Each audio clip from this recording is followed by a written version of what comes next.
एक चाइल्ड है कम से कम मिनिमम, तो ये आइडियल आदर्श मेथड है कि अब आपको थोड़ा दूसरी प्रेगनेंसी 2 साल 3 साल बाद करनी है या वो 2 बच्चों में गैप करना है, उसके लिए आइडियल मेथड है।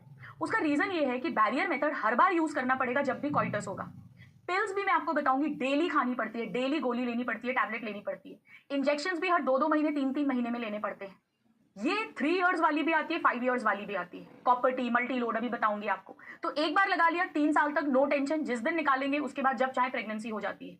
बीच में भी निकाल सकते हैं, मान लो 3 साल वाली लगवाई है पर 1 साल बाद उनको लगा कि नहीं अब हमको चाहिए चाइल्ड, तो इसको आप रिमूव करवाएंगे वो कपल और आराम से प्रेगनेंसी हो सकती है। सो आइडियल बहुत बढ़िया कॉन्ट्रासेप्टिव है टू डिले प्रेगनेंसी और space children, one of the most widely accepted. Of course खुद लेडी नहीं लगा सकती, यूट्रस के अंदर कोई चीज डाल रहे हैं कैसे, अभी हम धीरे धीरे आपको सब सिखाऊंगी मैं। कहते हैं और वो कॉपर आयंस क्या करते हैं, जो स्पर्म्स आ रहे हैं सीमन से उनकी मोटिलिटी रिड्यूस कर देते हैं ताकि वो फैलोपियन ट्यूब तक ना पहुंचे। और दूसरा उनकी जो फर्टिलाइजिंग कैपेसिटी है, वो जो कैपेसिटेशन हो रहा था, फर्टिलाइजिंग कैपेसिटी जो है जिसके थ्रू वो कोरोना जोना सबको पियर्स करते हुए सेकेंडरी ओसाइट में घुसते थे, उसे भी रिड्यूस कर देंगे। कॉपर आयंस है इसके अंदर, कॉपर आयंस। सो एग्जाम्पल के लिए अभी मैं जगह छोड़ रही हूं, 3 लाइंस छोड़ देना। कॉपर आयन पट्टी लगाते हैं और जो थोड़े अच्छे बड़े हॉस्पिटल्स हैं, प्राइवेट हॉस्पिटल्स हैं, थोड़ा सा महंगा जिन्हें लगवाना है वो मल्टीलोड 375 लगते हैं बहुत कॉमनली। हाँ, इसमें कोई एनेस्थीसिया नहीं दे रहे हैं, कोई बेहोश नहीं कर रहे हैं। नॉर्मल ओपीडी में पेशेंट आएगी, वर्किंग लेडी है तो अपनी जॉब से आएगी, लगवाएगी और घर चली जाएगी। बेसिकली इसमें क्या होता है, आइए मैं आपको एक बार समझाती हूँ। इसमें क्या होता है बेटा, 3 आर्म क्यों दिया है, ऐसा टी शेप का एक डिवाइस आता है। इस डिवाइस पर कॉपर इस तरह से लिपटा हुआ है, पूरा कॉपर, और यहां पर 2 ऐसे पतले पतले धागे होते हैं। होता क्या है, थोड़ा सा इमेजिन करना आप, जैसे पेन होता है, पेन जिसके अंदर रिफिल होती है, तो ऐसा ही एक केस आता है, पाइप आता है, पाइप समझ लो आप, पाइप स्ट्रॉ, और उसके अंदर ये कॉपर टी जो है, ये ऐसे लिम्स इसके बंद है, ये पूरी उसके अंदर होती है।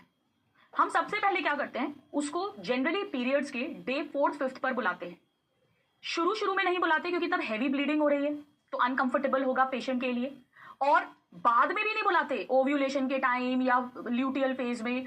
हम जस्ट पीरियड्स एंड हो रहे होते हैं तब बुलाते हैं, क्योंकि उस समय सर्विक्स थोड़ा सॉफ्ट होता है, थोड़ा सा ओपन होता है, तो इजी टू इंसर्ट होता है। तो पीरियड्स के 4th 5th डे उस लेडी को बुलाया और सबसे पहले हम लोग इंटरनल एग्जामिनेशन करके वेजाइना की लेंथ देख लेते हैं कितनी है, आइडिया हो जाता है। उसके बाद में बहुत ईजी प्रोसीजर होता है, कोई एनेस्थीसिया नहीं है। ओपीडी में नॉर्मल टेबल पर वो लेडी लेटेगी, पैर अपने नॉर्मल जो मैंने आपको सिखाया है वैसी पोजीशन सिंपल होगी। वेजाइना के थ्रू पूरा पाइप जो है, पाइप उसके अंदर ये कॉपर टी है, ऐसे दोनों लिम्स ऐसे हैं, उसको अंदर इंसर्ट करेंगे, कॉपर टी को इंसर्ट करेंगे, सर्विक्स के थ्रू यूट्रस में जाएगी, और यूट्रस में जब पहुंचेगी तो हम इस पाइप को खींच लेंगे। तो पाइप के अंदर ही ऐसा बंद था, जैसे आप पाइप खींचोगे ये दोनों खुल जाएंगे, तो ऐसी हो जाएगी। और ये धागा बहुत लंबा आता है, तो ये धागा यूट्रस से चालू होकर सर्विक्स पूरी वेजाइना से बाहर निकलता है। तो इस धागे को फिर हम काट देते हैं, हम इसको थोड़ा सा रहने देते हैं वेजाइना के बाहर। क्यों रहने देते हैं, ताकि लेडी उसको टच करके चेक कर सकती है टाइम टू टाइम की कॉपर टी जगह पर है, कहीं ऐसा तो नहीं है पीरियड्स में ब्लीडिंग में निकल गई हो, छोटी सी होती है। क्योंकि सेम मल्टीलोड 375 भी इसी तरह से इंसर्ट किया जाता है, सेम फंडा होता है, सेम एग्जैक्टली सेम। नॉर्मली आप बिना सोनोग्राफी के हाथ से खुद भी आराम से इंसर्ट होती है, और कभी कभी सोनोग्राफी में देखते हुए भी इसको पोजीशन कर सकते हैं। तो यूट्रस में जाके इसकी लिम्स खुलकर वहीं पर ही अटक जाती है। धीरे धीरे इसके कॉपर आयंस रिलीज होते हैं। ये 3 इयर्स वाली भी आती है, 5 इयर्स वाले भी आते हैं, और जितने साल वाली होगी उतना ज्यादा कॉपर होगा और अकॉर्डिंगली वो रिलीज होता रहता है। So this is how we insert, right. तो अगर किसी के 2 बच्चे हैं, 3 बच्चे हैं और फिर वो हमारे पास डिलीवरी के लिए आई है,